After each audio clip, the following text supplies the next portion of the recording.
Assalamualaikum warahmatullahi wabarakatuh. Waalaikumsalam warahmatullahi wabarakatuh.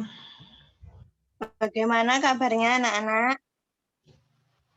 Alhamdulillah baik, Bu.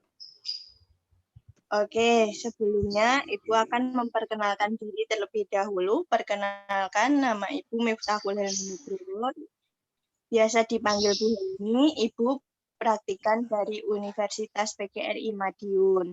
Nah, kali ini Ibu mengumpulkan kalian dalam satu ruangan Zoom. Pertemuan kali ini akan diadakan sebuah layanan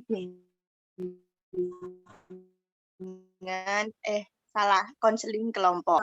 Tahap konseling kelompok, alangkah baiknya kita berdoa terlebih dahulu menurut keyakinan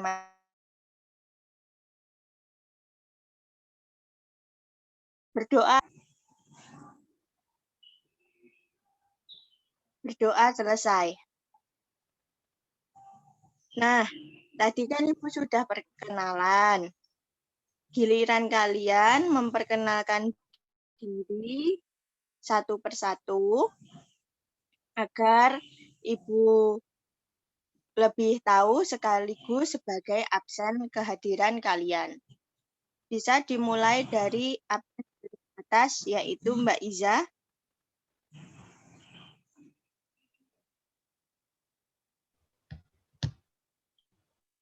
Sebelumnya suara saya kedengaran belum, Bu?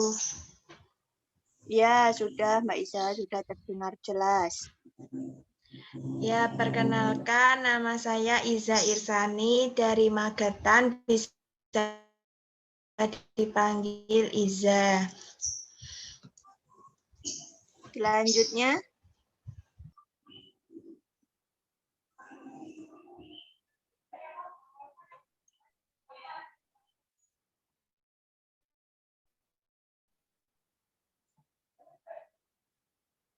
Iza, Mbak Kohnel, hadir tidak? Hadir, Bu. Ya, memperkenalkan diri. Perkenalkan, nama saya Cornelia Rudiani. Biasanya teman-teman saya memanggil Anggi dari Bojonegoro. Terima kasih Mbak Anggi. Selanjutnya,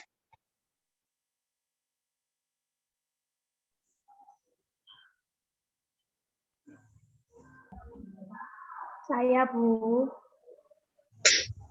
ya, Perkenalkan, nama saya Christina Evanda Yulistiorini, biasa dipanggil Christine, dari Ponorogo. Terima kasih.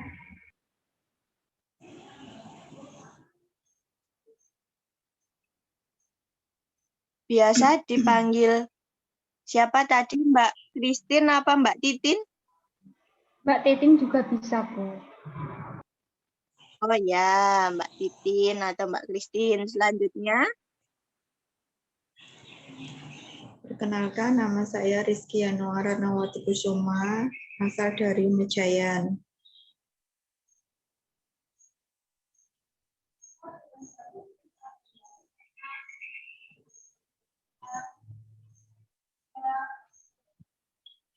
oke, terima kasih Mbak Rizky. Berarti bimbingan atau sebelum ke konseling kelompok, di sini ada yang tahu nggak konseling kelompok itu seperti apa?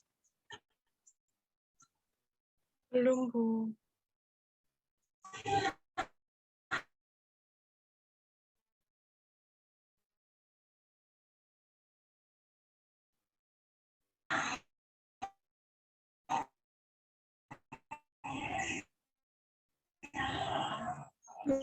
Jelaskan tentang tujuan yang akan kita gunakan.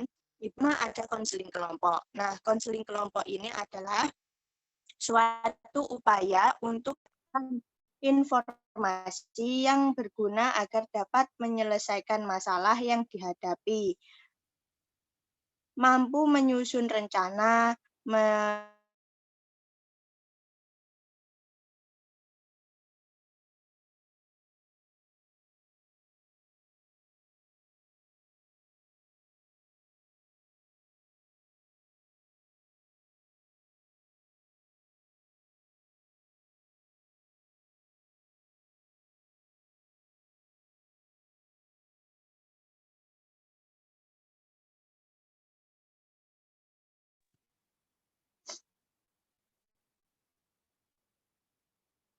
Halo? Halo. Maaf, Vina. Tadi Ibu keluar. Dilanjutkan ya. Tadi adalah suatu upaya suatu upaya pemberian bantuan kepada peserta didik melalui untuk mendapatkan informasi yang berguna agar dapat menyelesaikan masalah yang dihadapi, membuat keputusan yang tepat, dan mampu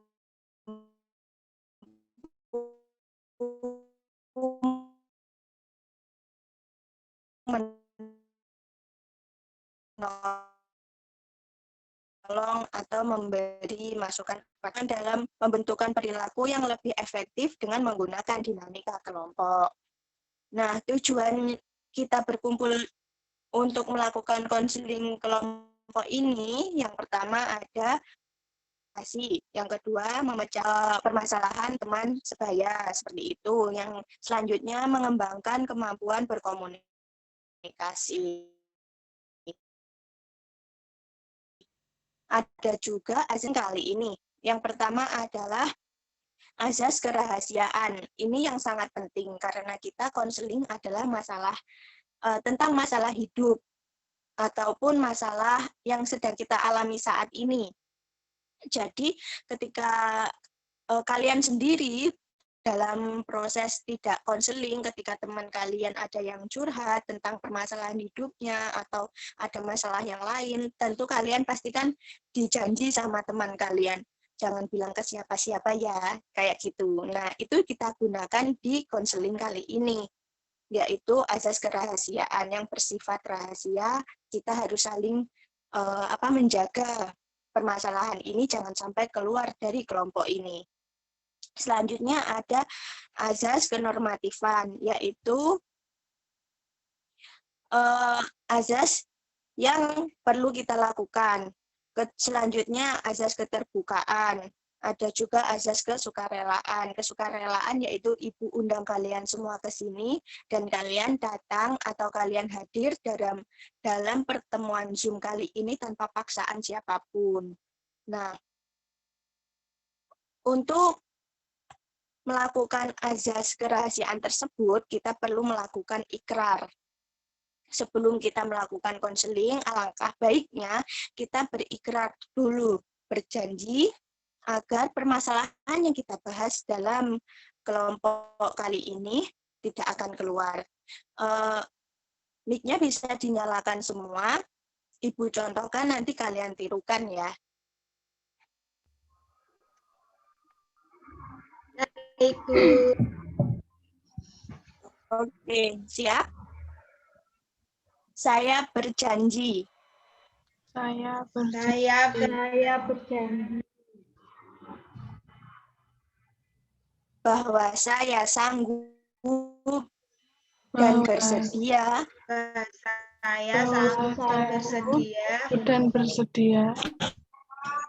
menjaga, menerima, dan memelihara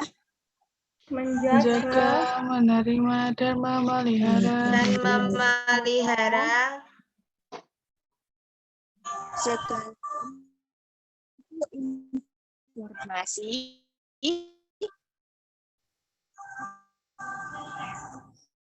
segala bentuk informasi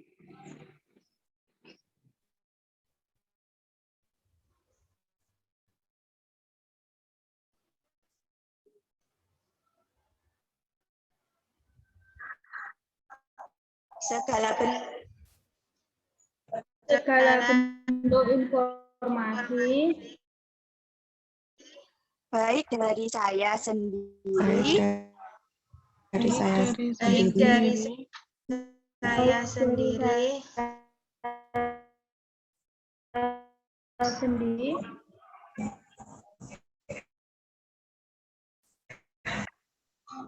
maupun. Nah, sebelum masuk ke tahap konseling, alangkah baiknya kita melakukan mainan terlebih dahulu agar tidak terlalu tegang, agar tidak suasananya agar lebih tenang dan asik. Di sini Ibu mempunyai satu permainan yaitu sambung cerita.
Oke. Permainan sambung kata bisa dimulai ya. Bisa, Bu. Jadi, contoh menurut sesuai absen seperti tadi perkenalan. Yang absen pertama kan Mbak Iza. Mbak Iza bercerita tentang mungkin saya pergi ke pasar dan sebagainya. Mbak Iza bercerita seperti itu, kemudian dilanjutkan absen selanjutnya Mbak Anggi, kemudian dilanjutkan absen selanjutnya Mbak Christine, dan tamat di Mbak Rizky nanti. Oke? Baik, kita mulai. 1, 2, 3. Mbak Iza, silahkan. Pada hari Minggu di pagi hari saya bersepeda dengan ayah saya. Saat saya bersepeda, saya melihat banyak orang yang melakukan hal tersebut. Lalu saya gembira dan saya menjadi lebih bahagia. Sudah, Bu. Selanjutnya. Selain saya bahagia karena bersepeda dengan ayah saya juga bahagia karena pada saat selesai bersepeda itu saya diajak ke pasar oleh ibu saya. Dan di pasar saya dan ibu saya menemukan sebuah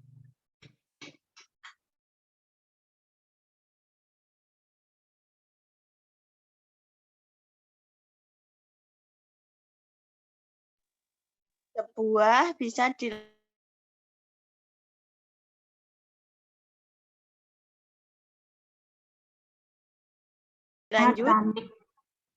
Di situ saya dan ayah saya pengen beli telenan tersebut, tapi tiba-tiba ada ibu-ibu yang pengen beli juga, namanya Bu Kiki. Dia ngotot sekali pengen beli telenan itu, padahal cuma satu. Terus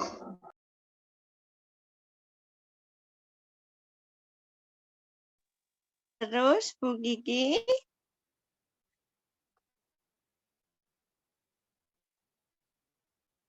Mbak Rizky bisa melanjutkan cerita.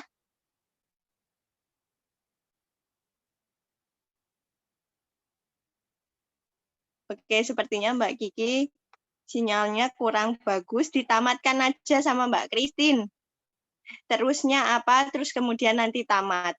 Karena Mbak Kiki sepertinya belum bisa connect dengan kita. Terus Bu Kiki marah-marah, pokoknya ngotot pengen beli telenan itu. Akhirnya karena ayah Dan saya itu takut karena Bu Kiki marah-marah, akhirnya kita ngalah. Terus telenanya dibeli Bu Kiki. Selesai. Baik, terima kasih semuanya. Nah, kali ini kita masuk ke materi konseling kelompok yang akan kita lakukan bertema tentang bijak dalam bersosial media. Nah, karena kita selama ini proses belajarnya daring, semua menggunakan sosial media, seperti pertemuan seperti ini menggunakan sosial media, pengiriman tugas kebanyakan lewat WhatsApp, kemudian lewat email, dan sebagainya. Nah, Ibu menemukan satu permasalahan di antara kalian, sehingga akhirnya kalian Ibu undang ke sini, karena bisa dibilang ini hikmah, atau yang belum Ibu pernah tahu, akhirnya tahu. Karena sebelumnya kalau mengumpulkan tugas kan yang mengumpulkan langsung, nggak perlu lewat WhatsApp. Beberapa dari kontak kalian Ibu simpan. Kemudian Ibu melihat status WhatsApp, status Instagram, dan lain-lain kalian. Sepertinya ada permasalahan yang kalian alami. Kemudian Ibu ambil tentang tema berbijak atau bijaksana dalam bersosial media ini untuk membahas tentang permasalahan yang kalian alami. Nah, di sini Ibu menemukan satu permasalahan, yaitu tentang statusnya Mbak Christine dan Mbak Anggi yang saling adu atau saling lempar. Sepertinya kayak bisa dibilang perang status seperti itu. Yang sini bikin status, yang sini juga bikin status, seperti itu. Nah, Ibu pengen tahu permasalahan itu sebenarnya jalurnya seperti apa. Bisa diceritakan di sini. Kemudian permasalahan awal itu seperti apa, agar kita bisa menyelesaikan bersama tentang permasalahan Mbak Christine dan Mbak Anggi, seperti itu. Coba ceritakan permasalahan kalian.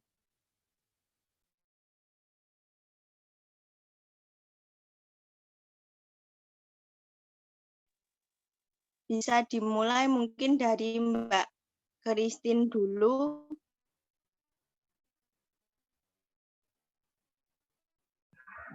Salahnya apa ya Bu ya? Nggak tahu juga. Itu Mbak Anggi itu pernah bikin status katanya ilmu tuh dibagi-bagi kayak gitu. Terus gimana ya kemarin itu? Kalau kerja tuh nggak butuh pintar aja gitu kayak katanya pelit lah nggak mau bagi-bagi gitu. Nah kan kemarin kan ini ya Bu ya, daring kan tugasnya banyak. Terus saya sendiri kan juga nggak selesai semua gitu loh, nggak cepet itu gitu semua tugas selesai. Nah Mbak Anggi itu awalnya kan minta gitu ya, tak kasih terus kok kayak terus gitu loh Bu, nggak nanya gitu loh, aku udah selesai belum, minta gitu aja kayak gitu. Terus pakai buat status kayak gitu, jadi gimana, sebel kan, jadi saya balik juga pakai status. Emangnya kalau kerja itu butuh teman aja, kan juga butuh mandiri juga. Kan gitu ya Bu ya? Oh iya ya. Dari Mbak Anggi mungkin bisa menceritakan permasalahan awalnya seperti apa? Iya Bu, jadi gini, dulu pernah saya kan minta minta ya jawaban lah sama Mbak Christine, tapi sama Mbak Christine itu kayak udah nggak ditanggepin lagi gitu loh, apa karena dari akunya tuh udah terlalu sering meminta jawaban apa gimana, aku juga nggak tahu, padahal aku minta jawabannya tuh minta jawaban yang simple. Ya, terus kemudian karena karena aku udah mikir Mbak Kristinnya itu udah nggak mau nanggepin aku lagi, jadi ya kayak aku tuh udah merasa, ih kok pinter gak dibagi-bagi sih, kok pinter dipakai sendiri sih, aku terus gitu Bu. Terus akhirnya ya udah deh, akhirnya aku bikin status biar si Mbak Kristinnya itu ngerasa kalau dia tuh kalau pintar harus bagi-bagi pinternya gitu loh Bu. Mungkin itu. Bukannya nggak mau ini Mbak Anggi, bukannya nggak mau bales atau gimana, cuma kan Mbak Anggi nggak tanya kan udah selesai apa belum. Terus kemarin itu pas nanya kan aku juga ini belum selesai gitu loh, terus jadinya nggak aku bales, malah bikin status kayak gitu. Nah, yang aku tahu tuh karena Mbak Christine pinter, orangnya tuh ambisius, terus kalau ada tugas langsung ngerjain dan langsung selesai. Jadi ya aku optimis tanya untuk paling Mbak Christine udah selesai, ya udah nyontoh Mbak Christine aja. Gitu, makanya. Oke, baik. Ibu mau tanya terlebih dahulu, motif awalnya Mbak Anggi minta ke Mbak Christine itu karena apa, atau mungkin benar-benar nggak bisa, terus akhirnya minta bantuan, ini cara ngerjain gimana, atau memang males ngerjain, minta aja lah apa gimana gitu motif awalnya, atau mungkin dari nggak tahu gurunya ngomong apa, akhirnya nggak bisa ngerjain, terus minta tolong Mbak Christine, atau apa motifnya? Coba disampaikan. Ya, jadi motif aku awal minta jawaban ke Mbak Christine ya karena aku tuh dari awal udah nggak memperhatikan gurunya saat menyampaikan materinya. Jadi kan aku merasa bingung. Terus kalau tanya teman-teman yang lain tuh bisa dibilang di bawah standarnya Mbak Christine. Makanya aku langsung tanya ke yang lebih tinggi lah, lebih pinter lah bahasanya. Jadi ya apa-apa ngandelin Mbak Christine, apa-apa ngandelin Mbak Christine. Tapi Mbak Christine-nya tuh kayak lama-kelamaan kok jadi pelit ya gitu Bu, saya mikirnya. Oh, berarti memang dari awalnya itu bermula dari Mbak Anggi susah menerima atau susah memahami penjelasan dari guru mata pelajaran. Karena dirasa teman yang lain kurang paham sama seperti Mbak Anggi, makanya Mbak Anggi langsung minta penjelasan dari Mbak Christine, ini gimana caranya ngerjain, seperti itu. Ya, Bu. Dari Mbak Christine sendiri menanggapi permohonan atau Mbak Anggi minta tolong ke Mbak Christine, ini gimana caranya dan sebagainya, itu menanggapinya apa? Oh ya udah tak bantu gitu atau gimana? Sebenarnya nggak apa-apa ya Bu, soalnya kan aku juga kayak gitu ya. Tapi nggak ini sih sebenarnya nggak sepintar yang disebutin tadi juga. Soalnya kan emang kalau daring kayak gini kan tugas banyak kan Bu. Terus kan nggak juga langsung bisa selesai gitu loh. Aku kan juga bingung juga, ada kalanya bingung juga gitu, terus mumet juga. Terus ya gimana kalau mau minta kan, kalau aku nggak bisa juga gimana, kecuali kalau misalnya diskusi ini gimana gitu, langsung bisa terus langsung minta terus aku sendiri nggak selesai gitu loh, nggak bisa ngerjain secepat itu ya gimana, sebel juga kan Bu. Mau kalau cuma dirit aja nanti pikirannya gimana sekalinya nggak dibales malah disindir kayak gitu. Soalnya aku juga bingung gitu loh, tugas nggak semuanya langsung selesai juga gitu. Oke, terima kasih Mbak Christine. Ibu pengen mencari tahu ke Mbak Iza. Mbak Iza, bisa mendengar suara Ibu? Iya Bu, bisa. Mbak Iza di sini kan sebagai temannya Mbak Anggi ya, setahu Ibu. Karena biasanya kalau masuk di sekolah kemana-mana kayak berangkat sekolah barengnya sama Mbak Iza. Mbak Iza menanggapi konflik Mbak Anggi sama Mbak Christine ini bagaimana sebagai teman? Apakah sudah mengasih saran bahwa perkelahian atau perang status itu kurang baik atau kurang sopan, kurang bijak, dan sebagainya? Sebagai teman yang baik untuk Mbak Anggi, Mbak Iza sudah melakukan apa? Ya Bu, jadi itu ya Mbak Anggi itu juga pernah cerita ke saya tentang masalah yang dialaminya. Lalu saya coba mengajak Mbak Anggi untuk berpikir positif, tidak berprasangka buruk terlebih dahulu apa yang sedang dialaminya seperti itu. Saya memberi contoh ya mungkin emang Mbak Christine itu punya kesibukan lain atau punya masalah lain, jadi tidak cepat respon saat bertanya seperti itu, Bu. Jadi saya tuh menenangkan Mbak Anggi gitu loh untuk berprasangka baik, tidak berprasangka buruk gitu, Bu. Baik, terima kasih Mbak Iza. Kembali ke Mbak Anggi. Dari saran Mbak Iza, Mbak Anggi menanggapinya seperti apa? Apakah sudah terbuka mulai, oh iya ya, pasti orang itu punya kesibukan yang lain dan sebagainya. Atau mungkin Mbak Christine belum selesai dan sebagainya. Atau masih berprasangka buruk bahwa Mbak Christine itu pelit.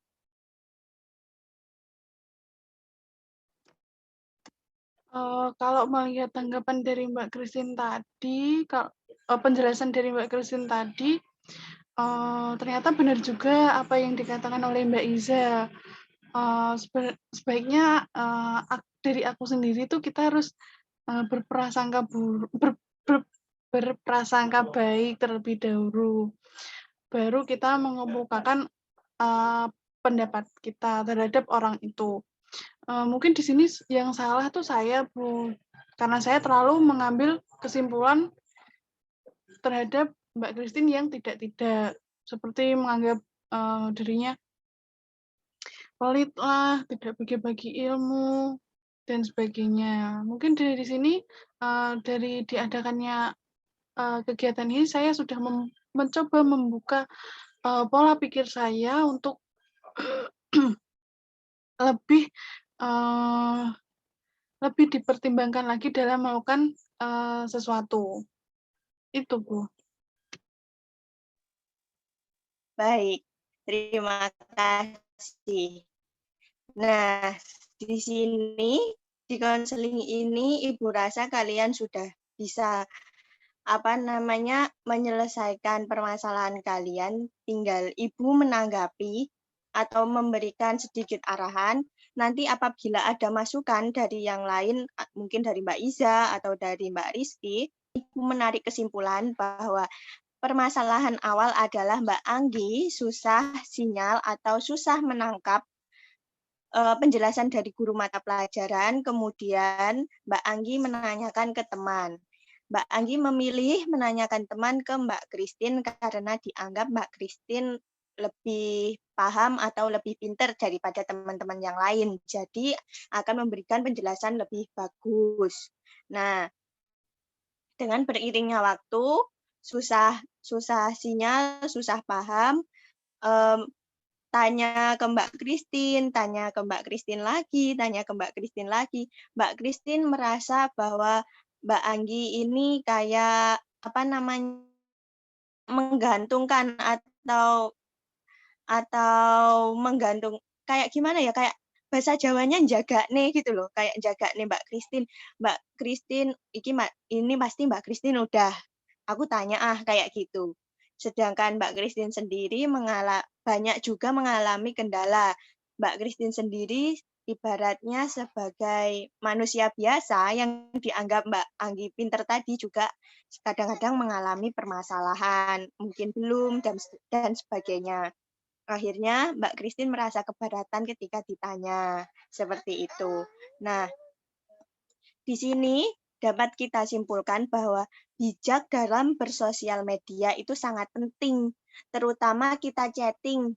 Kita chatting kan beda dengan kita ngobrol secara langsung seperti ini.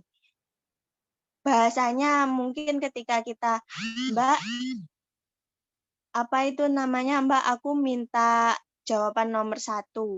Bisa jadi kalau kita ngobrol secara langsung seperti ini, Mbak, aku minta jawaban. Kalau diketik mungkin Mbak Kristinya menanggapinya, Mbak, aku minta jawaban nomor 1. Seakan-akan malak gitu loh, seakan-akan nodong. Seperti itu, makanya banyak perselisihan. Nah, dengan diadakan konseling kelompok ini, permasalahan sudah dijelaskan, Ibu bisa menarik kesimpulan bahwa ini adalah suatu salah paham. Jadi, Mbak Anggi kurang paham dengan Mbak Christine juga kurang paham maksud Mbak Anggi itu minta tolong yang bagaimana. Dan Mbak Iza sebagai teman sudah sangat bagus membantu teman untuk berpikiran positif.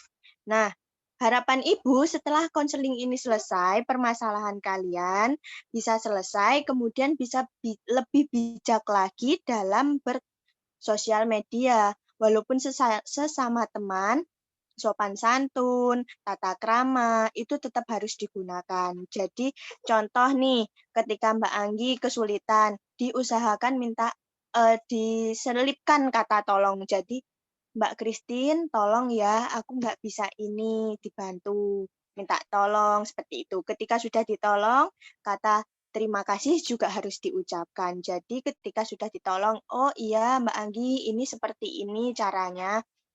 Kemudian Mbak Anggi wajib mengatakan seperti terima kasih Mbak Christine sudah membantu. Walaupun sesama teman, kita juga harus saling menghormati. Jadi ketika kita saling menghormati, otomatis ketika kita bisa menghormati orang lain, otomatis orang lain akan menghormati kita dan perselisihan atau salah paham itu akan tidak ada lagi. Jadi semua masalah akan selesai. Nah, Ibu rasa dari permasalahan ini apa yang bisa kalian ambil hikmah ke depannya agar tidak seperti ini lagi? Bisa oleh Mbak Anggi dan Mbak Christine atau Mbak Isi?